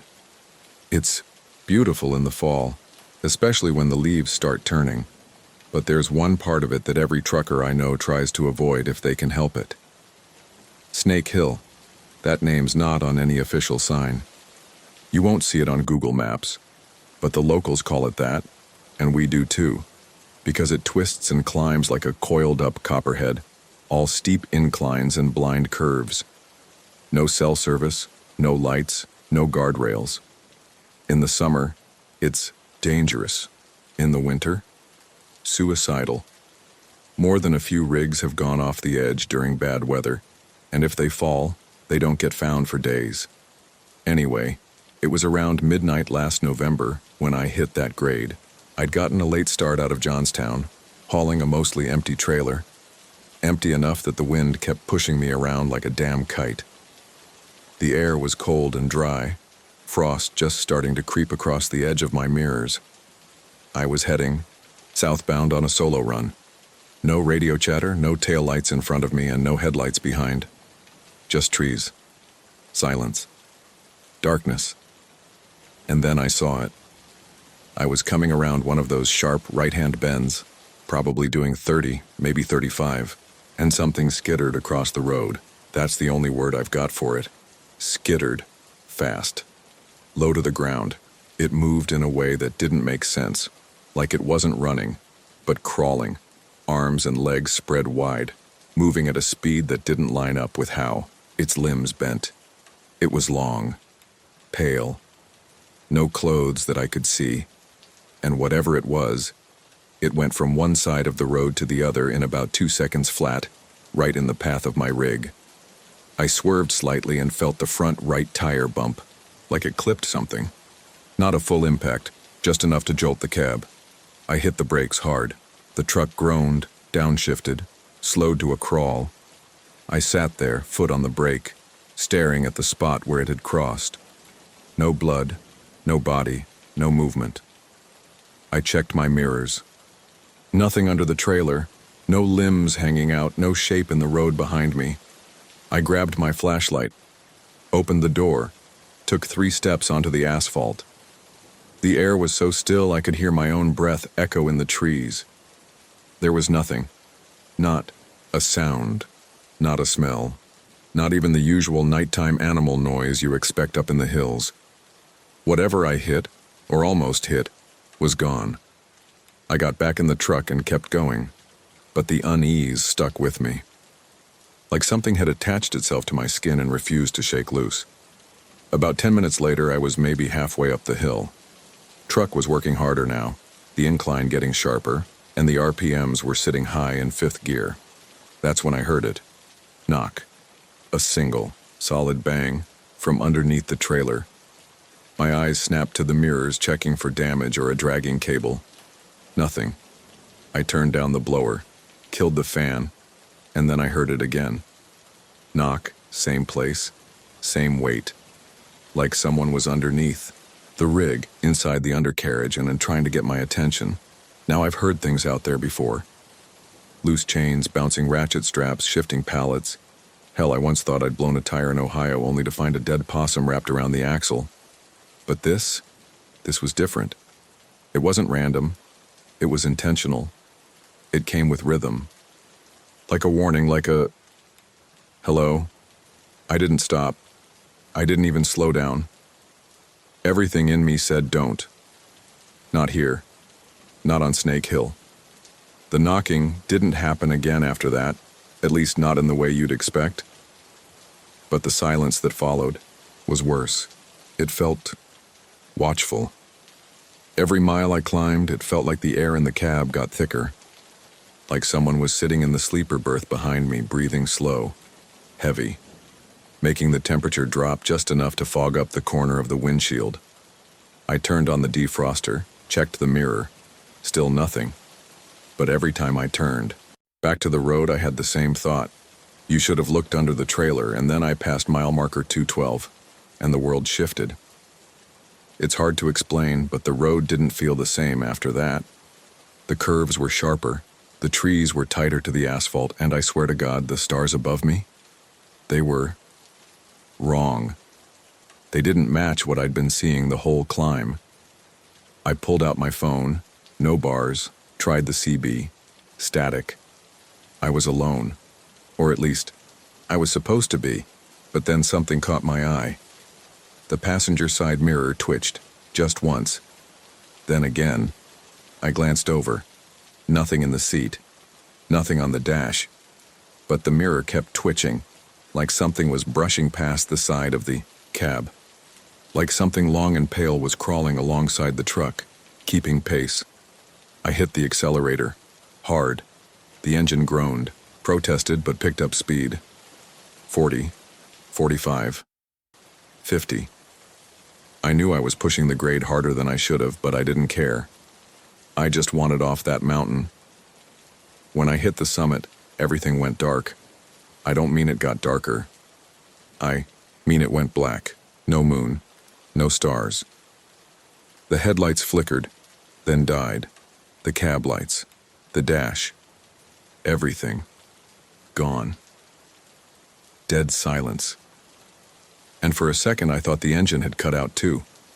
But I could still feel the rumble under my feet, still feel the tires spinning on pavement, still moving, just blind. I slammed the brakes, but nothing happened. No resistance, no noise, just more road beneath me. Then from behind my seat, breathing, right at the base of my neck. Shallow, wet, wrong, like lungs that hadn't used air in a very long time. And then a whisper, close enough to fog the window. You brought me with you. I don't remember much after that. Just light, blinding, sudden, as everything snapped back. My headlights returned. The dash lit up. The road was normal. The air cleared, and I was halfway down the other side of Snake Hill. No sign of anything. No knock, no shadow, no breath. I coasted into the next town and pulled into a Pilot, parked under the biggest overhead light I could find. Didn't sleep. Didn't even get out of the cab. I just sat there, engine idling, waiting for sunrise. The next morning, I crawled under the trailer, and that's when I saw them. Scratches, deep ones. 4 lines, like fingers, dragged along the undercarriage frame, long, even, precise, like whatever was under there hadn't just hitched a ride. It had held on.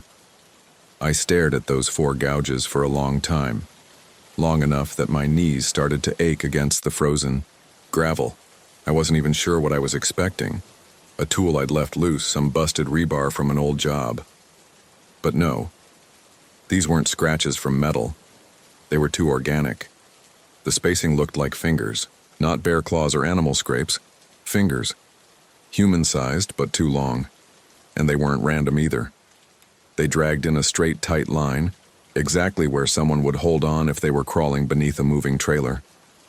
I backed away, slowly, and stood up, wiping my hands on my jeans even though I hadn't touched anything. It was still early, barely 7 a.m. But I wasn't tired anymore.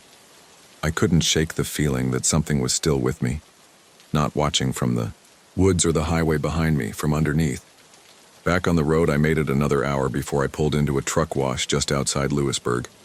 I didn't really care about the grime. What I needed was an excuse to get the undercarriage sprayed out. I figured maybe if there was something still clinging on, the water pressure would scare it loose. I handed the kid at the wash bay an extra $10 and asked him to give the bottom a real deep blast. He just nodded. Chewing on a straw like this was the most normal request in the world.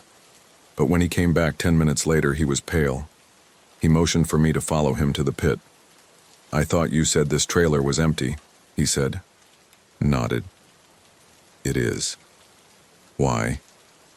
He didn't answer right away, just led me to the bay and pointed underneath. There, stuck between a support beam and the crossbar, was a strip of cloth, pale blue, frayed at the end, soaked in what looked like mud. It was long and narrow, and the way it clung to the metal, it almost looked like it had been wrapped around something or someone. Could have snagged it on a branch, I said quickly. The kid shrugged, but he didn't look convinced. Neither was I. I grabbed it with a glove and pulled. It came loose too, easily, like it had been let go. That night I stopped early, around 5 p.m., and got a room at a motel off I-77. Small place, green shingles, smelled like pine sol and old carpet. But it had a lock on the door and a view of my rig from the window, and that was enough. I didn't unpack, didn't take off my boots. Just sat on the edge of the bed with that cloth folded on the nightstand, wondering what the hell I'd dragged out of Snake Hill. I must have dozed off at some point, because the next thing I remember was the knocking. But this time it wasn't on the trailer, it was on the floor, from underneath the room. 2 slow knocks, then silence, then 2 more. I held my breath and waited. Then came the creak of the mattress, springs beside me. I turned my head, slow, terrified. But the bed was empty, still made, still cold. Then came the whisper, from the dark corner by the air conditioner. You should have stopped. I don't remember getting out. I don't remember grabbing the keys, but next thing I knew I was in the cab, engine running, breath fogging the windshield.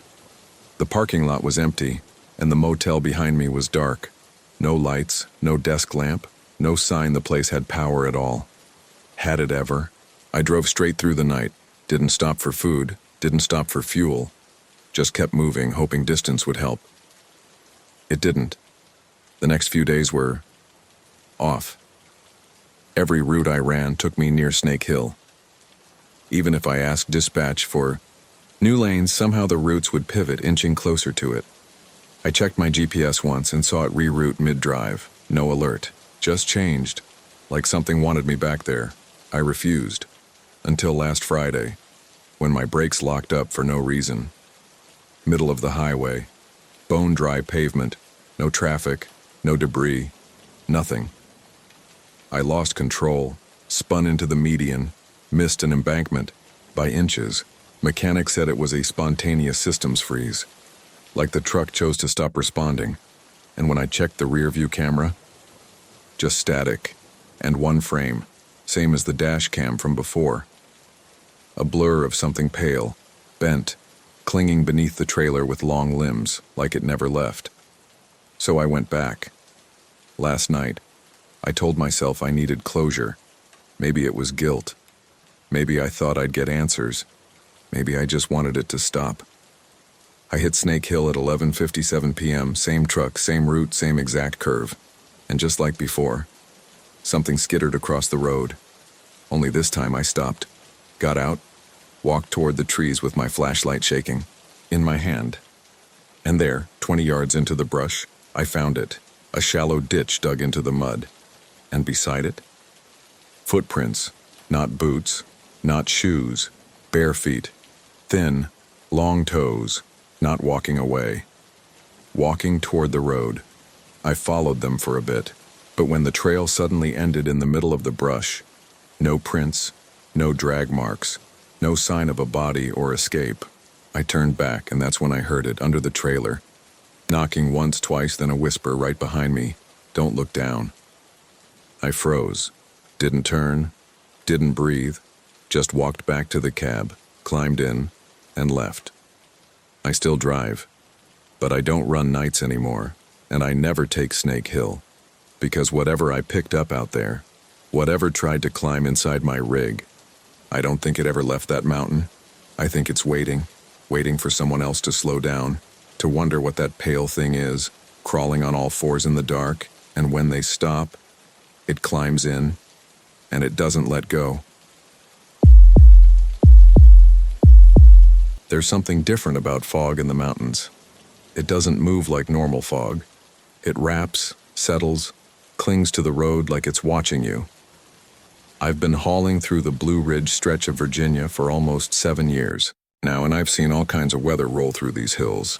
Ice storms that turn curves into slip and slides. Rain so hard it drowns the CB signal. But that night, that fog, wasn't just weather. I'm still not sure what it was. This happened in early October last year. I remember that because the leaves had just started turning, and the run was supposed to be a quick overnight from Roanoke to Asheville. It was one of those solo midnight hauls I actually liked. Quiet roads, cooler temps, no four-wheelers weaving in and out. Just me, the hum of the engine, and some bad gas station coffee in a steel thermos my sister gave me before she moved to Ohio. Dispatch flagged the weather warning about an hour before I reached the southern turnoff into the stretch. Dense fog advisory, it said. Visibility near zero. Use caution. Pretty standard for this part of the Blue Ridge. Anyone who's driven Route 221 through here knows it can turn into a whiteout quick. Still, I wasn't too worried. I'd driven through fog plenty of times before. Just keep it slow, keep your brights off, and don't miss your lane. That's the rule. Plus, I was driving an older Freightliner with high-beam fog lights and a 53-footer that handled like a brick. Hard to miss. What I wasn't expecting were the voices. It started maybe 10 miles into the fog. Everything had gone quiet, and I mean dead quiet. Even the sound of the tires on the pavement seemed muffled, like the fog was absorbing. I had the radio off, no CB chatter, no music, just the rhythmic rumble of the engine. Then I heard it, a whisper, right behind me in the cab. At first, I thought maybe I'd left the CB on, and someone was keying their mic by accident. But the dial was dark. Nothing was transmitting. And besides, this didn't sound like static or garbled speech, it sounded like a child's voice. Keep going. I sat up straighter, checked my mirrors. Empty. Almost home. I reached back, even pulled the curtain open behind my seat to check the sleeper bunk. Nothing. Just my duffel, a roll of paper towels, and the blanket I keep, back there for naps. The road was getting worse. The fog was so thick it was like driving through milk. I could barely make out the yellow center line, and the shoulder had vanished completely. I tapped the brakes, dropped to 25, and leaned forward until my face was practically on the windshield. And then I heard it again. This time, louder, closer, just a little further. My skin prickled. The cab suddenly felt too warm. I reached over and flipped the AC dial, needing something, anything, to cut the heavy, claustrophobic air. No response. The vents didn't blow, no click, no hum. Then the dash lights flickered, just once, and I swear I saw something, flash in the reflection on the glass. A shape, small, sitting in the passenger seat. I turned so fast my neck popped, but it was empty. Of course it was. I rubbed my eyes, told myself I was tired, probably just worn out and letting my imagination get the best of me. Maybe a reflection from the headlights behind me, only when I checked the mirrors again, there were no headlights behind me, no taillights ahead either. Just fog. I was about to call it in, ask dispatch if there were any alternate routes I could take out of this soup when the voices came back. But this time, it wasn't a whisper, it was laughter, high-pitched, playful. Like a kid's laugh you'd hear echoing off the walls of a school hallway. Only there was nothing joyful about it. It sounded wrong, empty, like someone pretending to be a child. I slammed the volume knob on, the radio just to drown it out even though there was no music playing, and then the voice changed, deeper now. Don't stop. The fog began to move weirdly, not just drifting, rolling, like it had a direction. It started to thicken near the shoulders, pulling into the road like smoke from a fire. My headlights barely cut through it, so I dropped down. To 15 mph, flashers on, crawling forward with both hands locked on the wheel. And that's when I saw the first shadow. It darted across the road, low and fast. I thought it might be a deer, but there was no impact, no shape in the rear view, no movement on the shoulder. Then another crossed, and another.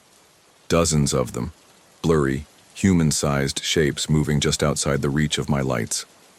Like people walking, along the edge of the fog, but none of them had faces, just empty, fog-filled heads. My heart was hammering. I wanted to stop. Pull over. Just shut the truck down and wait for morning light. But something in me said don't. That deep part of your gut that flares up when you're being followed. Hunted. I pressed the pedal a little harder. And that's when the fog parted. Ahead. Just for a moment. Long enough for me to see what was waiting on the road. A house. Right in the middle of the Blue Ridge Parkway. One story, white siding, porch light on, swinging screen door, no mailbox, no driveway, just a house. With smoke curling from the chimney and warm orange light in the windows, and standing in front of it, a woman, hair long and dark, wearing a tattered nightgown and holding the hand of a little boy. They didn't wave, they didn't move, they just stared at my truck as I rolled by, faces lit by the amber glow of the porch light. The woman's mouth moved. I couldn't hear her over the engine, but I could read her lips. "You're almost home." I gripped the wheel tighter and didn't look again. My GPS was useless now, frozen on a blank grid with a blinking dot that wasn't moving. No signal. No reroute. Nothing. But the miles kept ticking by, and so did the voices. Every few minutes one would speak up. Sometimes male, sometimes female, sometimes children, but all with the same message. Almost there. Keep going. Don't stop now. I wanted to scream. I wanted to slam the brakes and run, abandon the load, and disappear into the trees, but something kept my foot on the gas, like I was being pushed, and then the fog lifted. Just like that. No gradual break, no thinning mist. 1 second I was drowning, in white, and the next I was driving under a clear night sky with stars overhead and the road lit up like a runway. And sitting in the middle of that open road was a tricycle. I hit the brakes.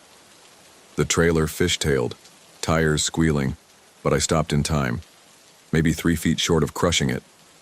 My hands were shaking. I reached for the cab door, half ready to throw it open and drag that thing off the road myself, and then it moved. The tricycle rolled forward on its own. No push, no hill, no wind, just one slow rotation, and then the handlebars turned toward my truck, like it was looking at me, and that's when I felt the breath. Warm, wet, on the back of my neck. The breath on the back of my neck didn't make sense. There was no draft in the cab, no open window. Nothing but me, locked doors, and the soft hum of the engine.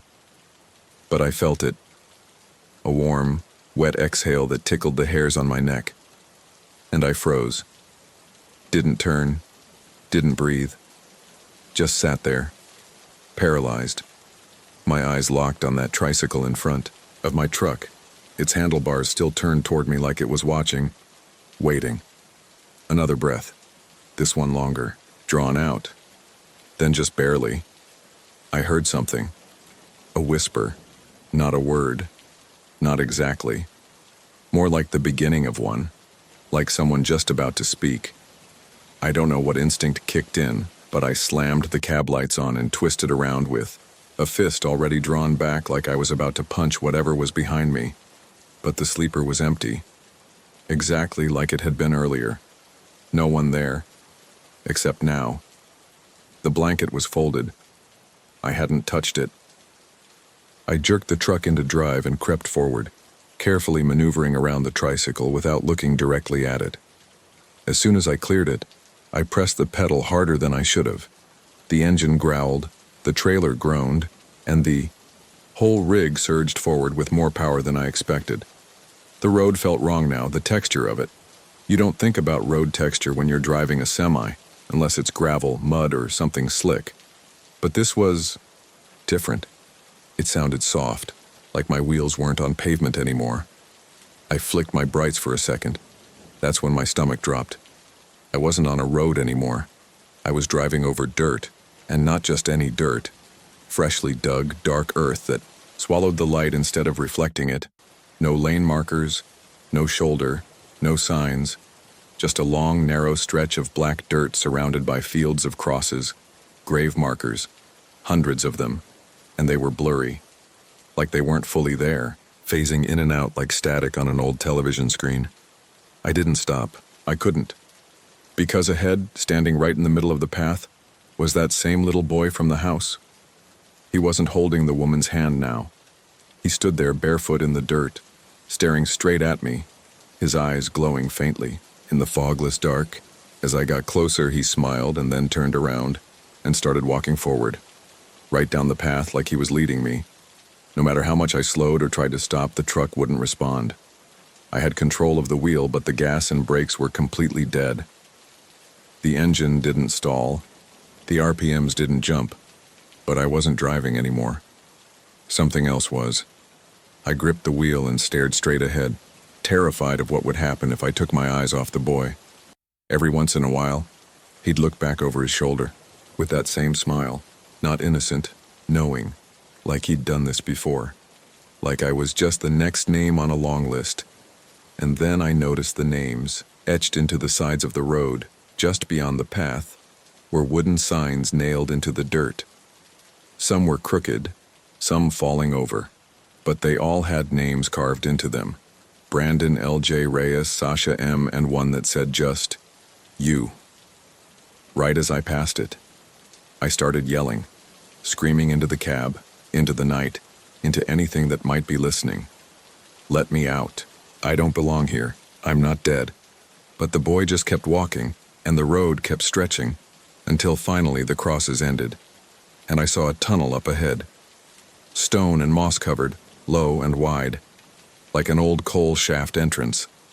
The boy stopped at its mouth, turned to face me again, and pointed, not at the tunnel, at me, right at me, and mouthed the words, "You're home now." The truck lurched. The fog returned like a wall slamming down behind me, so dense and thick it sucked every drop of light from the cab. I couldn't see the dash, the mirrors, the windshield, nothing, just black fog. And then, silence. The yow, engine cut. The lights died. Everything stopped, including the feeling in my hands. I couldn't move. I couldn't even blink. And then I heard one last whisper, not inside the cab, not in my head, but from everywhere at once. This time, "You don't leave." I woke up parked outside a rest stop near Asheville, engine idling. CB silent. GPS showing a perfect blue route completed. My thermos was empty, my duffel was zipped shut, and the blanket was folded. The tricycle wasn't there. The fog was gone. There were trucks idling around me like nothing had happened. But here's the part I can't explain. When I got home, I pulled the dash cam footage. I needed proof, needed to see what happened. And the video? It shows me smiling, eyes wide open, mouth stretched ear to ear, driving down a road that isn't on any map, talking to someone in the passenger seat. Except, no one's there. And sometimes, late at night, when I'm on the road alone again, hear the voice come back, faint, familiar, and always whispering the same thing. "Keep going. Almost home." I've hauled freight all across the Appalachian stretch for over 2 decades now. Seen every kind of weather, driven through dead cell phone zones for hours, and crossed paths with more than my fair share of deer, foxes, and even a confused black bear or two wandering across the road. But there's one night, one single run, that still clings to the back of my memory like the scent of diesel on old denim. It happened near Elkhorn City, Kentucky, just past midnight, heading north, on a lesser-known back route that cut past what used to be old logging land. The area's always been a little unsettling. The road winds through dense forest, the kind where the trees lean too close and the moon barely makes it through the canopy. That night was unusually still, not a single gust of wind or rustle of branches. My radio had gone quiet over an hour. Earlier, no chatter from other drivers, no static, nothing. Just the steady hum of tires on cracked pavement and the low drone of my engine. I'd been pushing through a long shift, trying to make it to Charleston before morning. Around mile marker 112, I spotted something deep in the trees on my left, a small wooden structure like a cabin. What caught my eye wasn't the building itself, but the lights inside it. They flickered strangely, almost rhythmic, 3 flashes. Pause. Then again. I thought maybe it was someone messing with a faulty generator or using a flashlight through a curtain. Still, it was odd seeing any kind of life out there. I hadn't passed a house in over 30 miles, and this thing looked like it hadn't been maintained since the Nixon administration. I shook it off. Maybe it was a hunter's cabin or a squatter. Either way, not my business. I kept driving. A few minutes later, something happened that made my gut twist. The inside of my sleeper lit up. Not the dashboard or cabin lights. I mean the back of my truck, the sleeper compartment. 3 short flashes. I caught them in my rear view mirror. It was the exact same pattern I saw in the cabin window. Flash, flash, flash. Pause. Then nothing. I slammed the brakes and pulled over so hard the trailer groaned behind me. I threw it into neutral, yanked the brake, and turned around. Heart thudding. I grabbed the small flashlight I keep wedged in the door pocket and climbed into the sleeper. Empty. Nothing moved. Nothing stirred. The air back there was cold, much colder than the front cab, like someone had opened a freezer door.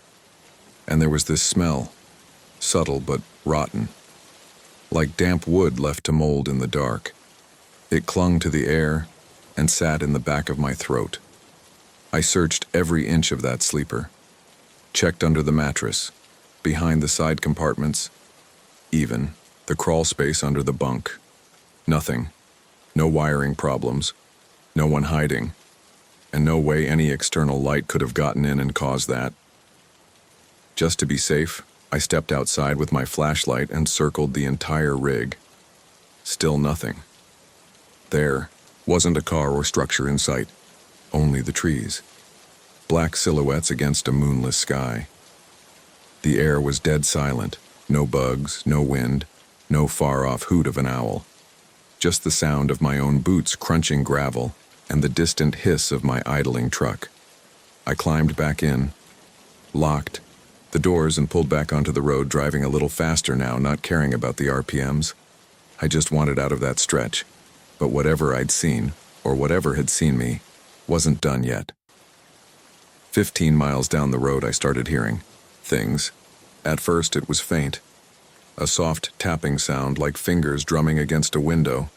It came from behind me again. Then a slow, dragging noise, like something scraping along the metal siding of the sleeper. I told myself it was the trailer shifting, maybe a loose strap flapping in the wind. But then came the whisper. It was faint, but unmistakable. Travis. It said my name, my full name, not hey or driver or even a generic you. It whispered Travis like it knew me, like it had been waiting for me.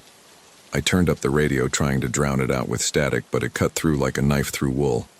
Stop. I didn't. I put my foot on the gas and gripped the wheel tighter. The whispering stopped as I crested the ridge near War Fork, but the smell came back, stronger this time. That same mildewy rot, only now it carried something else beneath it, an acrid sting like burnt hair and spoiled meat. I rolled down the window to clear it out, but the wind did nothing. It was like the stench was inside me now, soaked into the air itself. I called my dispatcher on the CB just to feel less alone. No response, not even a beep. Dead air. I glanced in the mirror again, and this time I saw something. A handprint. Not on the glass, but on the inside wall of the sleeper, behind my seat. It looked like it had been pressed into condensation. 5 long fingers spread wide, too long. I nearly veered off the road. I didn't stop again. I just kept driving. Finally, around 3:15 a.m., I made it to a truck stop outside Pikeville. The place was nearly empty, just 2 other rigs and a lone sedan. I parked under the lights and jumped out, breathing hard, like I'd been holding my breath for the last hour. I went into the diner attached to the stop, ordered a coffee, and tried to calm my nerves. A waitress named Darlene gave me a look like she'd seen a lot of rough truckers pass through, but I must have looked worse than most. She asked if I was okay. I told her I thought maybe someone had been hiding in my rig. She frowned and said, "That happens sometimes." But when I told her about the lights, 3 flashes, her face changed. She went pale and leaned in closer. "Where exactly did that happen?" she asked. I told her, near mile marker 112, past the logging stretch. Darlene didn't say anything for a few seconds. Then she told me about a man who used to live in that cabin with his family back in the 70s. Hermit type. People around here said he was into strange things. Symbols carved into trees, lights flashing at night like he was signaling someone or something. His cabin burned down in 79. Lightning strike, they said. But some folks swore it was something else. There were rumors of voices on the wind, disappearances, warnings scratched into bark that grew back twisted. She told me no one had lived on that land since. The county tried selling the property twice, but both buyers backed out. One died before signing the paperwork, struck by a drunk driver. The other went missing. Car was found with the engine running, driver's door wide open. I didn't sleep that night. When I got home, I pulled the dash cam footage. I didn't expect much, but what I saw shook me to my core. The video clearly showed my truck slowing down near the spot, but there was no cabin, no lights, just trees, and then the moment where the lights flashed inside the sleeper. You can see the glow, 3 distinct bursts. But the source? Nothing. Just empty blackness. But that wasn't the worst part. At the end of the footage, as I passed through the ridge before War Fork, there's a brief second where the camera catches the interior reflection in the windshield. Behind me, in the sleeper, is a silhouette. Long limbs, bent at strange angles. No face. Just leaning forward, like it was watching me drive, and then it vanishes. I stared at that footage for hours and then I deleted it, not because I wanted to forget, but because I didn't want to invite whatever it was back. And yet, last night I walked out to my truck for a pre-dawn run, and inside the cab on the windshield was a fresh handprint. Long. Too long. Still damp. I didn't sleep after I found the handprint on the windshield. I just stood there for what felt like forever, staring at it, every hair on my arm stiff and upright. The dew hadn't even settled yet. It was too early, too cold. The print was fresh. The streaks running down from the fingertips looked almost oily in the moonlight. I remember thinking, if I blink, it'll be gone. But it wasn't. I backed away from the truck, heart pounding, hand itching to grab the tire iron from the toolbox, though I knew, deep down, that whatever left that mark wouldn't be scared off by a piece of steel. I called off the delivery, told dispatch I was sick, flu or food poisoning, something that bought me a couple of days off the road. They didn't argue. I guess my voice didn't sound right, but I couldn't sit at home either, not knowing. So I did what people like me don't usually do. I started digging. I went online, searched for Elkhorn City, cabin lights, mile 112, 3 flashes, anything I could think of. At first it was just nonsense. Old message boards full of Bigfoot theories and ghost hunters talking about EMF readings and ley lines. But then I found something different, a post on an obscure forum from 2013. The thread was titled, "Did anyone else see the lights near mile 112? The user, named Wheeler Junction, wrote about almost the exact same experience. Late night, hall flickering cabin deep in the trees, lights flashing 3 times and a cold smell like mold and burnt hair. He said he stopped to check his trailer, heard something moving behind the sleeper wall, and then felt something lean against the door from the inside. The post ended abruptly. No replies. His profile hadn't been active since. I tried messaging him anyway. No answer.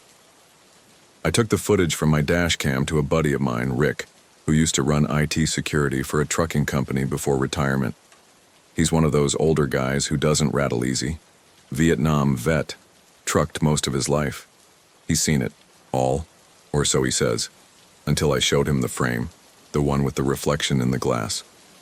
He didn't say anything at first, just stared at it. Then he leaned forward, squinted, and finally asked, "Is this real?" I nodded. He backed away and muttered, "Don't drive that route again." That was it. No joke, no follow-up. Just that. The man who once wrestled a coked-up biker out of a moving cab didn't want to talk about what he saw, but I had to know. I decided I'd drive it again. Not during a job, just me, the truck, and a full tank. I didn't tell dispatch, just left.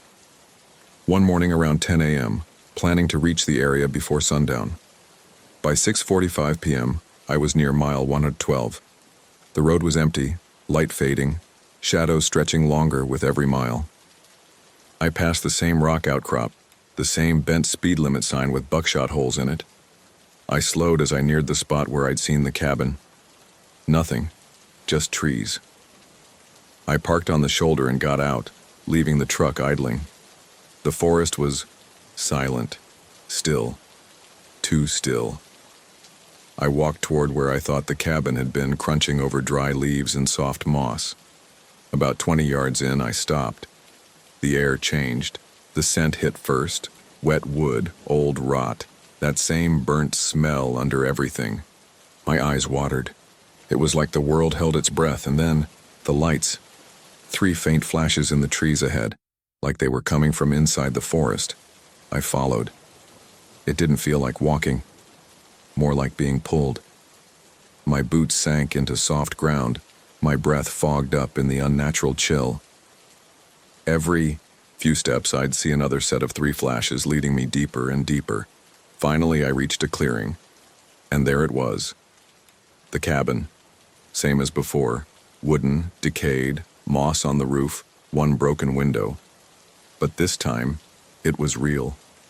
I stepped closer. The front door creaked open on its own. Inside was pitch black, but my flashlight barely cut through it.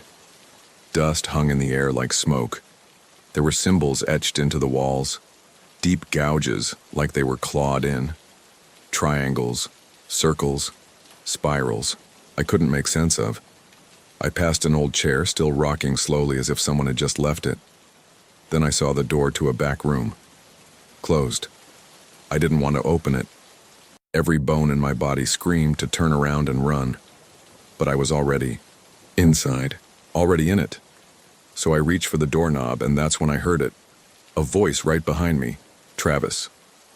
I spun around. No one there. The cabin door slammed shut on its own. I ran, kicked the back room door open and darted through what looked like a storage room. Found a shattered window and squeezed through it, tearing my jacket on the way out. I hit the woods running. Didn't stop until I saw the glow of my truck's lights through the trees. But the moment I climbed into the cab and slammed the door shut, I saw the dashboard screen flicker. Then the lights in the sleeper flashed. 3 times. I froze, and then I felt it. The sleeper curtain behind me shifted. Something moved back there. I didn't look. I just threw the truck into gear and peeled out, fishtailing gravel as I tore away from that place. Didn't care about the load. Didn't care about the engine whine. I drove straight until dawn, never stopping, not even for gas until the sun was up and the roads felt normal again. But here's the part that still messes with me. I got home, parked the truck and walked inside, planning to shower, sleep, maybe try to forget. There was an envelope on my kitchen table, no stamp, no return address. Inside it, a Polaroid of me, standing in the clearing. Back turned, facing the cabin. The photo had been taken from maybe 10 feet behind me, and just behind my shoulder, barely visible in the shadows, was the figure.